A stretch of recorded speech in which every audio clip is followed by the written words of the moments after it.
I'll talk also a little bit about hardware development lifecycle in these slides. I probably won't go through them in much detail. Leave that up to you to do some self-studying. I also included four relevant publications in the reading list, and you may have found those on Blackboard already, and especially the one by Xilinx and the one by Mentor Graphics are required reading. And of course, the other two, I would definitely browse through them. Okay, so a couple things I'll talk with these slides. I'm going to skip over a whole bunch of those, but I want to at least point out a couple things.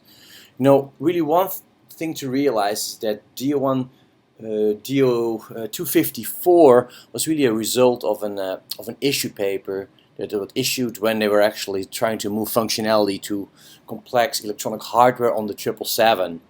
Yeah, and in this issue paper they said that okay, if you have a programmable logic device and it's associated with a function whose failure or malfunction cause a catastrophic or has a severe major failure condition, you have to perform gate level testing, in other words at the digital logic gate level.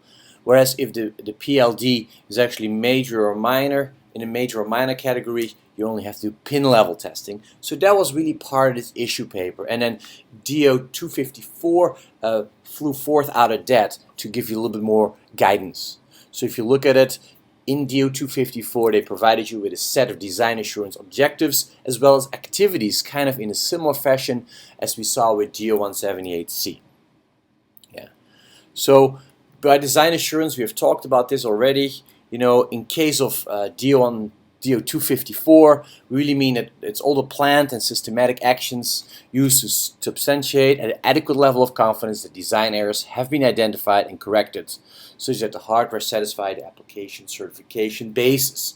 And of course, this is applicable to a variety of electronic hardware units like you see before. Line replaceable unit, circuit board assemblies, and microcoded components like ASICs and FPGAs. Now, one thing that you have to realize that DO254 covers both simple hardware items, which you can actually, and by simple hardware item I mean kind of an item that can be tested deterministically and analyzed, things like very simple components, diodes, resistor, logic gates. And on the other hand, you have complex hardware, which cannot be classified as a simple item, of course, but it can also not 100% tested. Yeah, so it cannot be exhaustively tested in a sense. So examples of those would be PLDs, or programmable logic devices, and application-specific integrated circuits. Things like PALs, PLDs, high-C PLDs, and field programmable gate arrays, which are pretty popular right now. So the handout by Xilinx talks a little bit about DO254 with respect to FPGAs, and of course the Mentor Graphics one does as well. In this case, I would recommend reading both these handouts as well as the two others given on Blackboard, and you can probably find a lot of additional information on DO54. Okay, so ASICs kind of speaks for itself. And so there's a ton of different pitfalls typically associated with complex electronic hardware. And a couple of them are given here, like clock-related errors, racing conditions, metastability. You don't do such a good job on ground, so the noise and ground practices are very important. Latch-up may happen, or single event upsets, etc., etc. And this stuff is really very well explained in the complex hardware self-study guide, which I provided to you as well.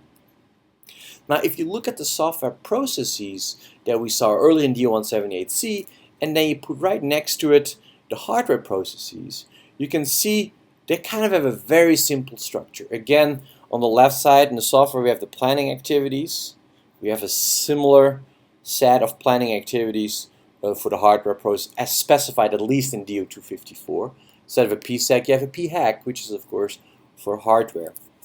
Of course, you see the integral process, the development process going on, or you come up with a set of requirements at the high level and low level, and then of course the source code and the executable source code, and then you're going to verify that. Here you're going to design a set of hardware and you're going to verify it as well as validate it in this particular case, because since you have a hardware platform, you also need to show intended function here. And of course, instead of QA, we have what we call process assurance processes.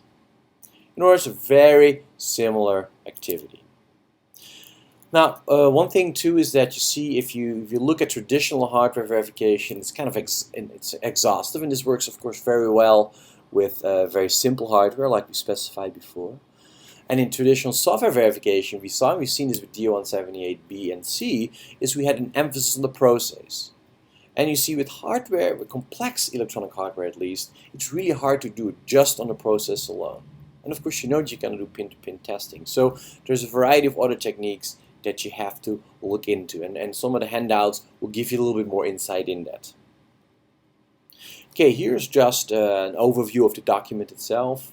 Really not very important within the context. Now, okay, so this the life cycle data, I'm not going to talk too much about it. DO254 does not stipulate a formal format of the data specifically. And the sensor, you know, this can be, you can read the stuff by yourself. Now, one thing that I want to say real quickly though, if you look at the life cycle processes, the distribution is a little bit different. You see, sure, the biggest effort is still be put in verification, and in this case also validation, because remember, you're making a hardware component. When the hardware component is done, you can also immediately check out its intended function. So on the other side, there is a lot more time spent on planning here than you saw in D178C, relatively speaking.